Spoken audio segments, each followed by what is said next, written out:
me he dado cuenta que mucha gente no comprende exactamente qué es la apologética, para qué sirve, de qué trata, de dónde salió. No saben que Jesús usó la apología, por ejemplo. Entonces, ¿qué es la apologética? Yo sé que es defensa de la fe, pero ¿es un poco más o es simplemente eso, defensa de la fe? Bueno, la palabra apologética era lo que hacían los abogados. En el mundo antiguo, cuando un abogado defendía a su cliente en un juicio, lo que hacía el abogado se llamaba apología. Hacía una defensa del cliente. Entonces, esa palabra en griego, apología, es el origen de la apologética. Como bien dices, la apologética cristiana es la defensa de la fe cristiana. Y la verdad es que la defensa de la fe cristiana no es algo exclusivo para eruditos, no es para teólogos, no es para gente muy culta. Evidentemente, cuanto más conocimiento se tiene de la palabra, de la escritura, de la teología, pues mejor apologética se puede hacer. Pero apologética hace la persona que habla con su compañero, con su amigo, con su vecino y le dice por qué cree en Dios. Cuando tú le explicas a alguien por qué crees que Jesucristo es el Hijo de Dios, estás haciendo apologética.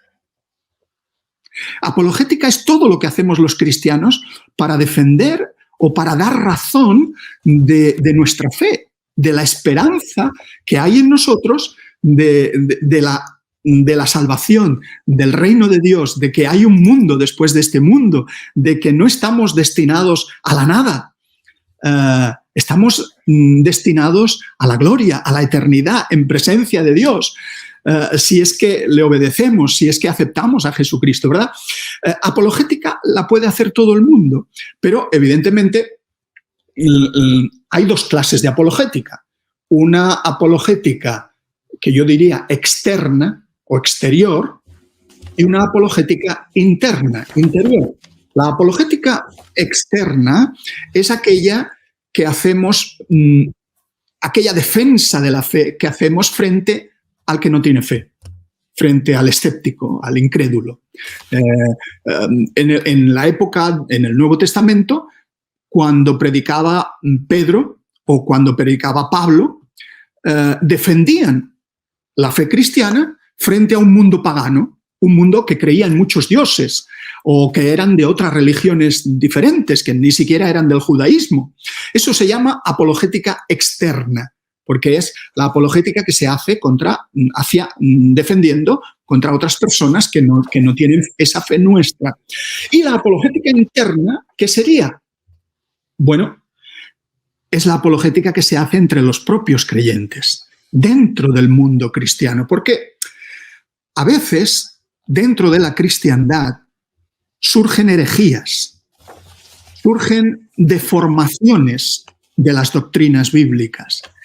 Y esas deformaciones también hay que hacer una apologética contra ellas. Hay que hacer una defensa de lo que predicó el Señor Jesucristo, de lo que dijeron los escritores del Nuevo Testamento, de lo que dice el Antiguo Testamento, para que no se produzcan esas herejías. Por ejemplo, en los días del apóstol Pablo hubo muchas herejías, pero una de ellas que se generó dentro de la propia iglesia cristiana fue lo que conocemos como un gnosticismo.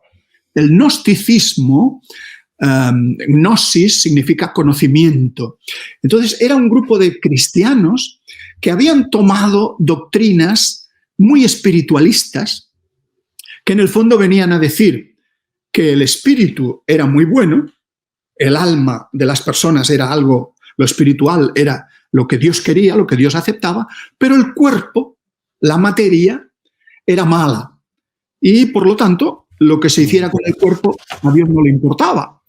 Solo le importaba lo que se hiciera con el espíritu.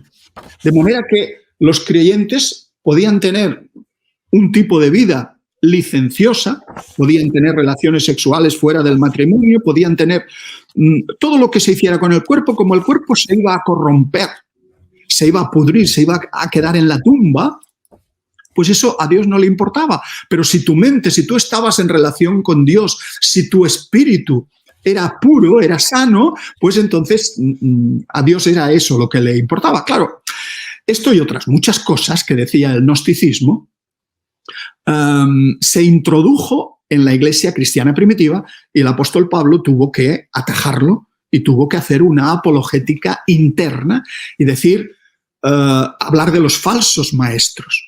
Cuidaos de los falsos maestros que os vienen a vosotros, que os hablan muy bien, que tienen doctrinas muy espirituales, pero que en el fondo son como lobos rapaces. En realidad están muy alejados de lo que dice la Escritura.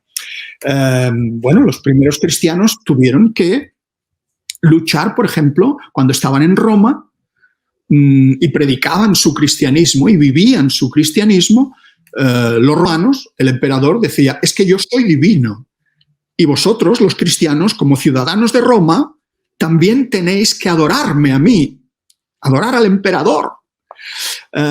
Bueno, eso es algo que provocó también las persecuciones religiosas y el martirio de muchos creyentes. Los creyentes hicieron apologética, defendieron su fe, y a veces la apologética era morir, era dejarse matar por defender la fe.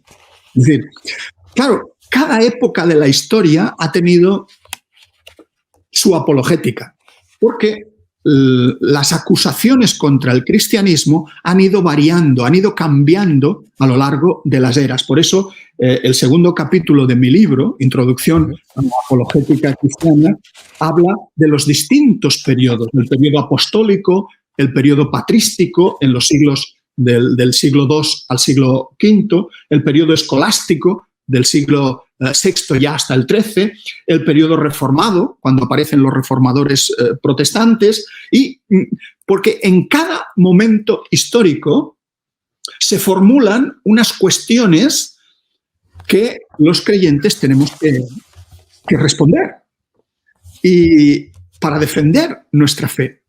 Y nosotros hoy estamos viviendo en una época, en un mundo, en una sociedad que se ha llamado posmoderna. Vivimos en la posmodernidad. Y la posmodernidad duda de todo. Es la época en que se duda de todo. Todo es relativo, todo depende. Y se llega a lo que antes hablábamos de la posverdad. Es decir, vivimos en un momento en que cada cual tiene su verdad.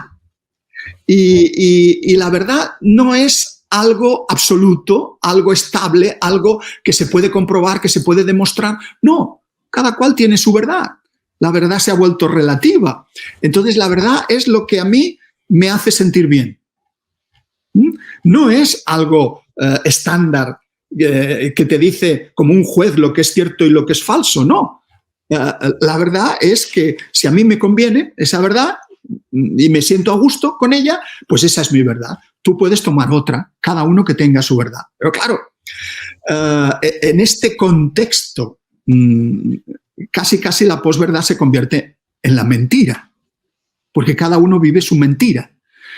No hay un patrón absoluto de lo que está bien y de lo que está mal. Todo depende cómo me convenga o no me convenga a mí. Por tanto, la apologética que hacemos hoy, que tenemos que hacer, tiene que tener en cuenta cómo piensa la gente de hoy y qué cuestiona la gente de hoy de la Biblia, de las Escrituras, qué cuestiona de Dios, qué cuestiona de Jesucristo, qué cuestiona de los creyentes, ¿verdad? ¿De qué se nos acusa hoy? Claro, hoy tiene mucha importancia la ciencia y la ciencia también tiene sus argumentos que a veces parecen entrar en colisión con diferentes interpretaciones de la Biblia. Bueno, pues todo eso también entra dentro de la apologética.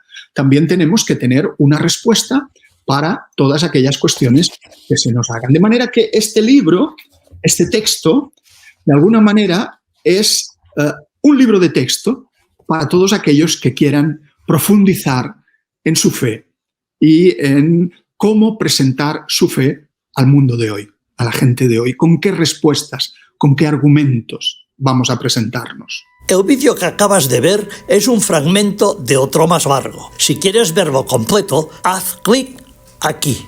Te damos las gracias por apoyar el trabajo de CLIE y te invitamos a suscribirte al canal y a seguirnos en nuestras redes sociales para no perderte ninguna de nuestras novedades.